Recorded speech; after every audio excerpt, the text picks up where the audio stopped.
Universal News TV, votre chaîne d'information la plus crédible. Pour Alain Bilobé, Maurice Kamto fait partie des personnes qui avaient soutenu la révision de la Constitution au Cameroun en 2008.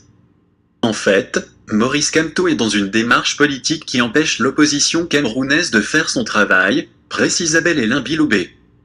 Tous les Camerounais sont unanimes aujourd'hui sur le fait que Maurice Kamto est un très mauvais opposant, il n'a rien compris du rôle d'un opposant en politique. Suivons maintenant la démonstration magistrale de Monsieur Alain Bilobé. Suivons. Et je voudrais vous lire, très rapidement, oui, je voudrais vous lire un document qui date du 3 mars 2008, qui était la motion de soutien à la modification de la Constitution de 2008 par les élites, les populations de l'Ouest. Voici ce qu'elle dit dans son point 10. L'encourageant à poursuivre le processus de renforcement de notre démocratie et de modernisation des institutions par le biais de la révision de la Constitution demandée par la grande majorité du peuple camerounais. Nous engageons, nous, les signataires, nous engageons à nous mobiliser pour barrer la route à toute velléité de déstabilisation de notre pays. Fait à Bafoussam, 1er mars 2008. Kwete Jean, voilà les signataires. Chatat Colbert, Madeleine Twente. Oui, on va pas citer. Sinju, non, laissez je finis, c'est pas long. Sinju, Ngamunju Messi Emmanuel, Kamto Maurice. Voilà. Il peut avoir notre Kamto Maurice. Moi, non, non. C'est pas le problème. Au début de la motion, on vous dit, nous, forces vives de la province de l'Ouest, membres du gouvernement, députés et suppléants à l'Assemblée nationale, maire, adjoint, conseiller municipal. Merci donc, Abel. Je termine. Non, s'il vous plaît, en 30 secondes. Oui, je termine. Voilà donc M. Maurice Kamto qui, en 2008, étant membre du gouvernement, s'est réuni à la maison du parti du RDPC. Cette motion qui a été faite à la maison du parti du RDPC. Pour soutenir le principe de la modification de la Constitution, à l'effet de permettre que M. Biya reste au pouvoir. Aujourd'hui, il n'y a même pas une perspective de modification de la Constitution. Il voit l'idée qu'on va mettre un vice-président. Mais si on met un vice-président, ça sera par un procédé légal. Merci. Et ce procédé légal-là va aboutir précisément parce que des acteurs politiques, des mauvais, comme le NRC et son chef, ont choisi d'être dans une posture qui empêche l'opposition de faire son travail. S'il y a un projet de modification, Moutomé, de toi à moi, de vous à moi, s'il vous plaît. Merci. Alors, Alain Philippe, vous avez évoqué... Vous êtes sur Universal News TV. Le temps du village est révolu, vous l'avez dit tout à l'heure. Est-ce que cela signifie, Chandan Tomé, que votre déclaration sonne le glas de ces statistiques ethniques que vous avez longtemps tenues sur les concours d'entrée dans les grandes écoles, les nominations dans la fonction publique et dans certaines administrations? Je vais vous dire. Oui. Vous savez, quels sont les scénarios de la première? Je vais vous dire, je vous donnerai une réponse en 2 temps. Oui. La première est très académique. La deuxième est quasiment spirituelle. Dans les enseignements de sciences politiques, rien, ni aucune théorie, ni aucun fait établi et expérimenté ne permet de dire avec précision à quel moment, sur quelle base, selon quel mécanisme des mutations sociopolitiques s'opèrent dans un pays. Les révolutions, par définition, sont des constructions qui formulent dans leur avènement des mécontentements. Ces mécontentements, en réalité, résultent de frustrations sur une longue durée. Mais elles peuvent aussi, ces frustrations, relever d'un incident.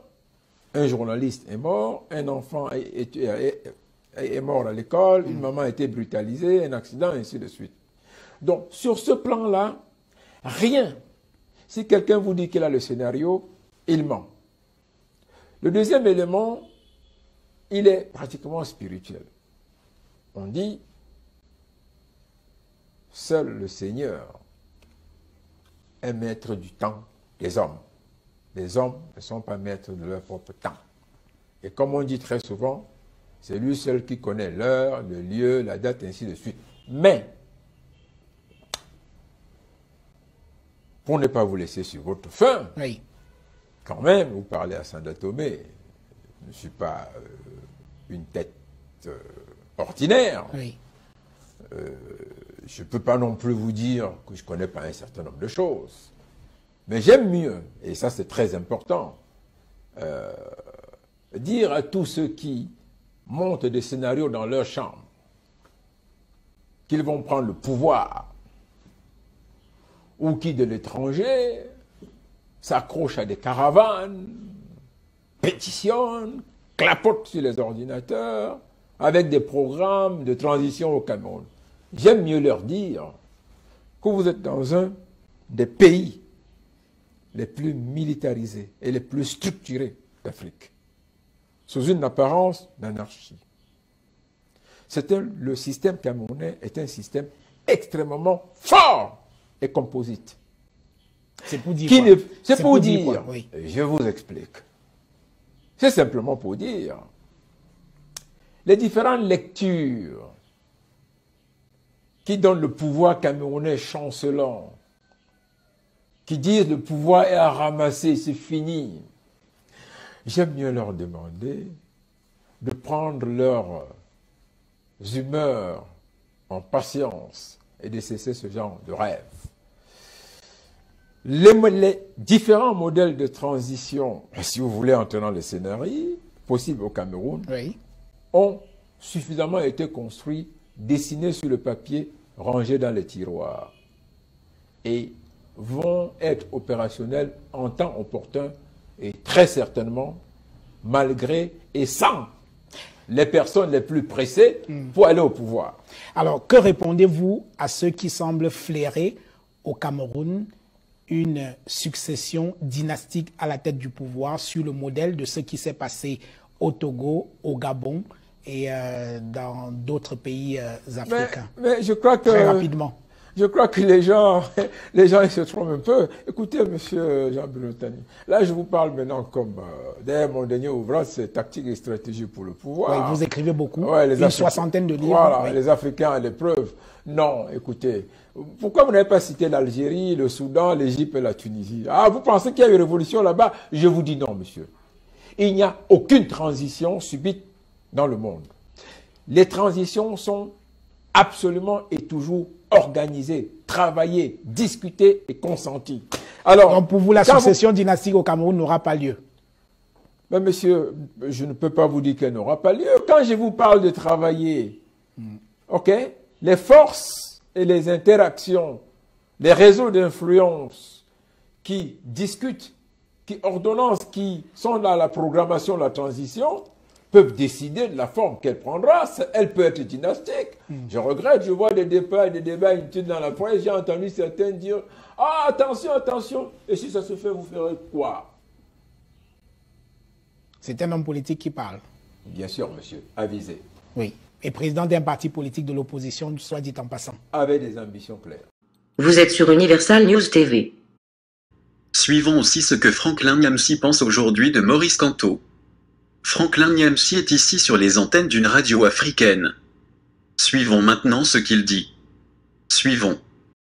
Franklin Yamsi, venons plutôt maintenant sur la critique de la tragédie camerounaise. Très bien. Vous vous êtes dit, vous vous dites, on ne le sait pas, vous avez peut-être votre carte, membre de l'UPC, mais on a l'impression que l'UPC aujourd'hui, c'est différentes voix, dont la vôtre. Vous parlez chacun de son côté. C'est une sorte de cacophonie. Où va l'UPC? Alors, il y a deux niveaux de réponse à la question tout à fait juste que vous posez. Il y a de manière nominale plusieurs chapelles UPCistes. C'est un fait et personne ne peut se cacher derrière son petit doigt. Il y a globalement ce qu'on appelle une UPC de collaboration avec le gouvernement. Il y a une UPC plutôt marxiste-léniniste qui part du principe donc de la résistance et de l'opposition radicale. Globalement en fait de la non-participation aux jeux politiques. Il y a une UPC que j'appellerais pour ma part, c'est la troisième voie qui m'intéresse le plus, c'est une UPC de responsabilité et de projet, et qui quant à elle ne part pas, récuse autant la posture des collaborationnistes qui en réalité partagent le bilan du RDPC, et d'autre part de ce qu'on peut appeler les gauchistes, qui n'ont aucun bilan, parce que de toutes les façons, ils ne font pas de la politique, ce qu'ils font c'est de l'idéologisme. Je pense que autour de cette conception, la troisième conception de l'UPC, où je me situe, il y a des possibilités de reconstruire l'opposition camerounaise. Et je suis davantage UPCiste que membre d'une UPC en tant que telle dans la situation actuelle. Pourquoi? Parce que le gouvernement, évidemment, depuis les années 90, le gouvernement Biya s'est donné un mal fou, et peut-être aussi un malin plaisir, à manipuler le sigle UPC en fonction de ses propres calculs, en fonction de sa propre équation de contrôle. Comme ça se fait partout, Franklin Yamsi, mais vous dites dans votre livre, ne vous empressez pas de piaffer de dédain, ceci n'est la défense d'aucune chapelle autre que celle de l'intérêt général du peuple camerounais avec un cas. Comment on peut se déclarer membre d'un parti et être neutre?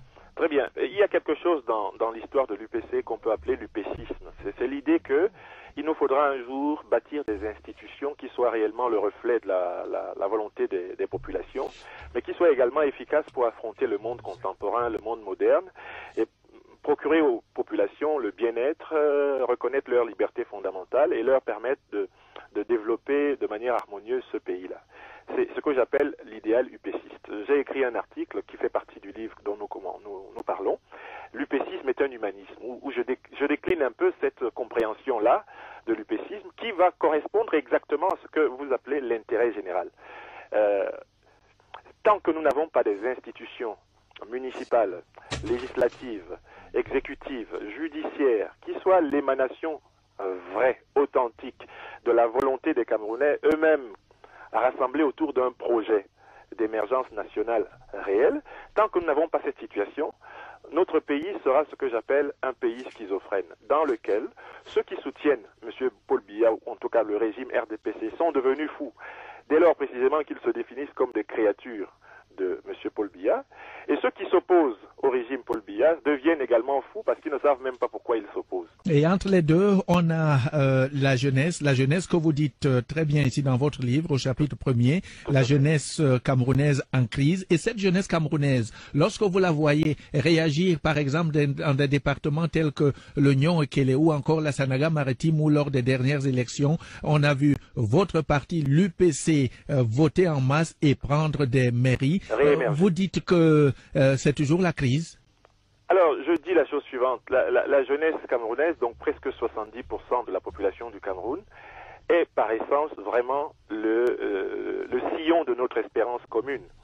Regardez la nomenclature de la direction politique actuelle du Cameroun. Vous vous rendrez compte qu'elle est située presque entièrement au-dessus de 60 ans. Voici un pays à 70% composé de jeunes qui est dirigé à 80% par des gens qui n'ont plus d'avenir. Des gens dont l'essentiel de la vie peut se décliner dans le cadre d'une biographie parce qu'ils n'ont plus rien à prouver et qu'ils n'ont plus rien à apporter. Donc le Cameroun est un véritable chiasme. C'est un pays dont l'avenir est pensé par ceux qui n'ont plus d'avenir et dont le présent est capturé, accaparé par précisément ceux qui n'ont plus la force de le transformer. Je pense qu'il nous faut réinvestir dans la jeunesse pas seulement par l'éducation, qui est évidemment la base de toutes les émergences citoyennes, mais par les projets. Je suis pour, en quelque sorte, une pédagogie du projet qui amènerait les jeunes Camerounais à s'engager dans les sphères de l'entreprise, dans les sphères de la vie associative, dans les sphères de la création d'activités leur permettant de s'autonomiser. Je crois que c'est l'une des conditions de l'émergence d'une classe politique jeune camerounaise capable de redonner vie à l'idéal upéciste, c'est-à-dire à l'idéal de l'autonomie politique et démocratique de ce pays. Le professeur Kamto s'est démarqué du régime Biya. C'est tout à son honneur. Même si nous lui demandons de tirer toutes les conséquences des 7 ans qu'il a passés dans ce régime, s'il ne veut pas encourager certains de ses proches à faire le même pèlerinage. Parce que c'est comme ça qu'on commence et après, on critique ses proches de faire la même chose qu'on a fait avant. Par brièveté de mémoire.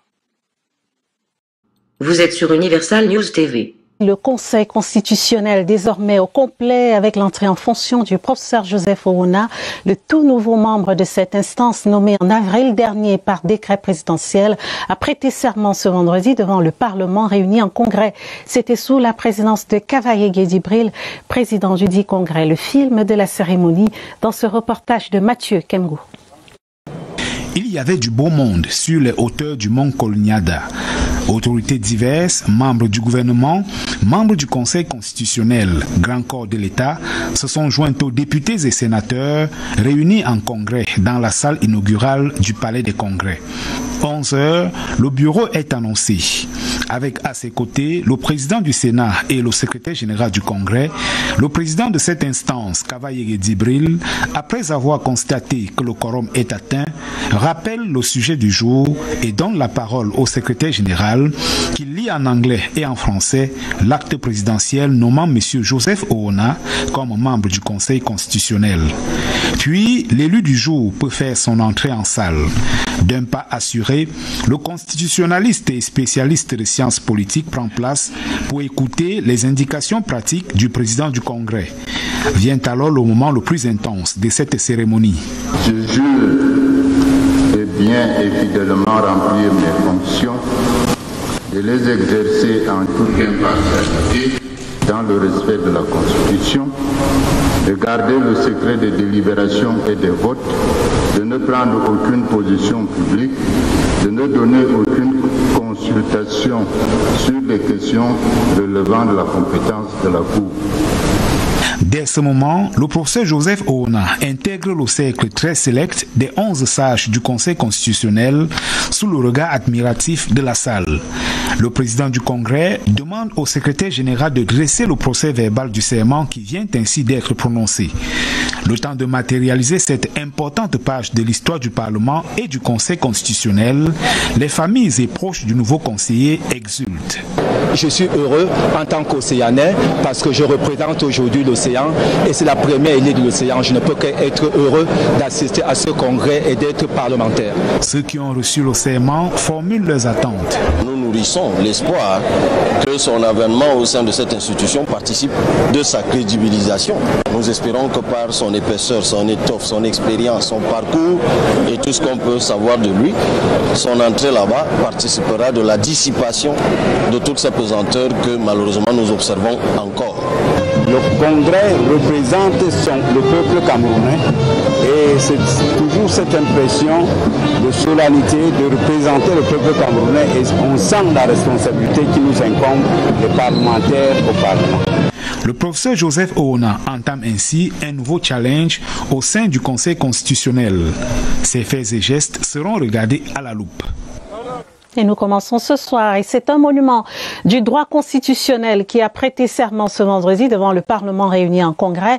Joseph Owona est professeur émérite de droit constitutionnel, plusieurs fois membre du gouvernement. Il entame ainsi une nouvelle carrière dans l'une des plus prestigieuses institutions du Cameroun. Son portrait brossé par Nicole Doudou. C'est un poids lourd du droit constitutionnel, international et administratif. Le professeur Joseph Owona, né le 23 janvier 1945 à Akom, arrondissement de Mvenge, département de l'Océan, région du Sud, a un curriculum vitae à la taille de la lourde mission qui l'attend à la haute juridiction. Le chapelet de son profil déborde. Agrégé de droit public et des sciences politiques, le professeur émérite de l'université de Yaoundé 2 SOA est aussi identifié comme chancelier honoraire. Le nouveau membre du Conseil constitutionnel a occupé de très hautes fonctions dans l'administration camerounaise, entre autres, ministre secrétaire général de la présidence de la République, ministre de la Santé publique, ministre délégué à la présidence de la République en charge du contrôle supérieur de l'État, ministre de la Jeunesse et des Sports. L'expert en droit constitutionnel a également servi en qualité de président du conseil d'administration de la Société nationale des hydrocarbures SNH et de la Société de recouvrement des créances du Cameroun. Auteur d'une vingtaine de publications et d'ouvrages, sa plume prolifique enrichit au-delà de nos frontières le monde de la recherche. Le professeur Joseph Owona est aussi président du comité technique constitutionnel pour l'élaboration de la loi fondamentale du Cameroun de 1996. C'est un sage qui a mérité une fois de plus la confiance du président de la République. Modernisation du cadre résidentiel des étudiants et du personnel enseignant de l'université de Yaoundé 2, un hôtel 3 étoiles, 2 restaurants et une résidence haut standing sortiront bientôt de terre au campus de Soie. C'est le fruit d'un mémorandum d'entente signé jeudi entre le recteur de cette institution et le PDG de Elite 30 Group. C'était en présence du ministre d'État de l'enseignement supérieur, le professeur Jacques Famendongo. Les précisions de Étienne Pascal Azegui. Vu sur la maquette, le complexe aux allures futuristes semble un rêve surréaliste. Ces signatures du recteur et du président-directeur général d'Elite 30 Group vont bientôt faire de ce rêve une réalité à l'université de Yaoundé 2. Sans garantie souveraine de l'État, l'université de Yaoundé 2 a réussi le tour de force de pouvoir construire dans un délai de 5 ans des bâtiments ultramodernes ici. Des logements au standing destinés aux étudiants et personnels enseignants. Le projet nourrit de réels espoirs auprès des bénéficiaires. Il faut que les logements soient accessibles à tous les étudiants. Moi, je parle en termes de prix. C'est-à-dire que peut-être 6 000, 7 000, 5 000, bon, pour qu'un étudiant à faible revenu puisse y habiter. C'est sur cet espace vert situé à l'arrière de la bibliothèque du campus de Soie que seront érigées une résidence universitaire de 12 500 chambres, un hôtel 3 étoiles aux normes internationales et 2 restaurants. La première pierre, d'ici un an, je pense, nous serons déjà en train de faire des fondations. Donc c'est un projet sur 15 hectares. Le ministre d'État, ministre de l'Enseignement supérieur, salue cette initiative du top management de l'université de Yaoundé 2. Il s'agit d'un exemple de partenariat public-privé qui s'engage à faire de l'institution universitaire une technopole des sciences sociales. L'échec politique de Maurice Kamto en somme résulte d'une volonté manifeste à tourner le dos aux valeurs républicaines chères au peuple camerounais. Aujourd'hui, avec la sortie définitive du MRC de l'échiquier politique camerounais, Maurice Kamto ne sait plus sur quel pied danser. Il est devenu oisif politiquement et passe l'essentiel de son temps à divulguer des fausses informations à travers les réseaux sociaux. Ici, Jean-Philippe, pour Universal News Télé. Merci de suivre Universal News TV sur YouTube. Nous vous rassurons que les informations que nous diffusons au quotidien sont suffisamment crédibles. Alors, n'hésitez pas à liker la vidéo si elle vous plaît, et si vous êtes nouveau sur la chaîne. N'oubliez pas de vous abonner et d'activer la cloche de notification pour ne pas rater nos prochaines vidéos.